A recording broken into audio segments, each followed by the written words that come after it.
नमस्कार मित्रों, बहुत बहुत स्वागत, अभिनंदन, आभार। श्री ज्योतिष शोधालय के YouTube चैनल में आप लोगों का हार्दिक स्वागत है। जो व्यक्ति हमारे चैनल पर नए हैं, हमारे चैनल को सब्सक्राइब कर लें और बेल आइकन को जरूर दबा दें। तो जैसा कि आप लोग को विदित ही है कि चंद्रमा का जो है फल हम बता रहे हैं, मेष और वृषभ लग्न तक का 12वां भाव हमने बता दिया था।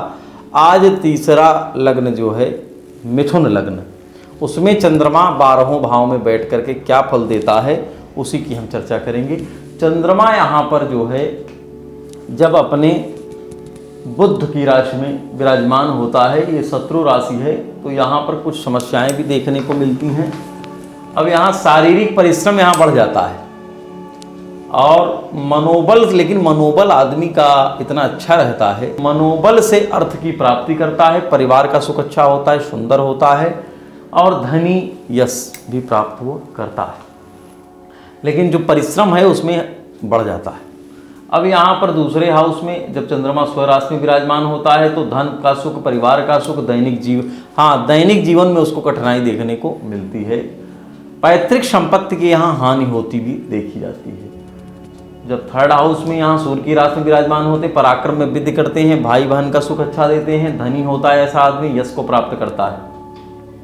चौथे भाव में जब चंद्रमा विराजमान होते हैं, अचल संपत्ति का यहाँ सुख प्राप्त होता है, पिता और सरकार के द्वारा यहाँ लाभ प्राप्त होता है। पंचम भाव में यहाँ पर चंद्रमा तुला राशि में विराजमान होते हैं तो विद्या प्राप्ति अच्छी रहती है, बुद्धि अच्छी रहती है, उसको अच्छी आय करता है, बुद्धि के द्वारा वह चतुर होता है और समाज में प्रतिष्ठित और धनी देखा जाता है। छठवें भाव में यहाँ पर नीच के हो जाते हैं तो यहाँ पर बहुत ज़्यादा ही कठिन श्रम करना पड़ता है और शत्रु से भी वो प्रताड़ित होता रहता है। सप्तम भाव में यहाँ पर स्त्री कष्ट, स्त्रियों से कष्ट होता है, विवाह के बाद लेकिन भाग्योदय होता है। आठवें भाव में जब विराजमान होते हैं शनि की राशि में, पिता सरकार से लाभ होता है, लेकिन दैनिक जीवन में रोज कुछ न कुछ परेशानी उसको लगी रहती है।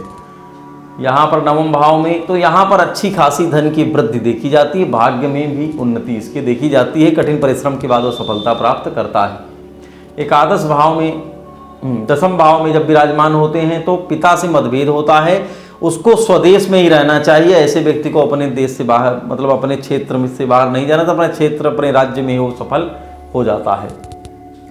और एकादश भाव में चंद्रमा जब मंगल की राशि में होते हैं, धन का सुख, परिवार का सुख, संतति माने संतान का सुख अच्छा यहाँ पर देते हैं। द्वादश भाव में शुक्र की राशि में यहाँ पर शत्रु परास्त होते हैं, लेकिन शत्रुओं से इसके घर में अशांति जो है मची रहती है। विवादों में ये सफल जरूर हो, अंत तो सफल होगा शत्रु, लेकिन ये जो है एक कठिन समय इसका गुजरता है, जिस काल में शत्रुओं से परेशान रहते, लेकिन अंत में इसकी विजय होती है। तो इस तरह से विवादों से भी इसको लाभ भी होता है। और तो इस तरह जो है चंद्रमा का द्वादश भाव में मिथुन लग्न के यह रहा फल। अगले अंक में पुनः किसी विषय के साथ उपस्थित होंगे, तब तक के लिए नमस्कार।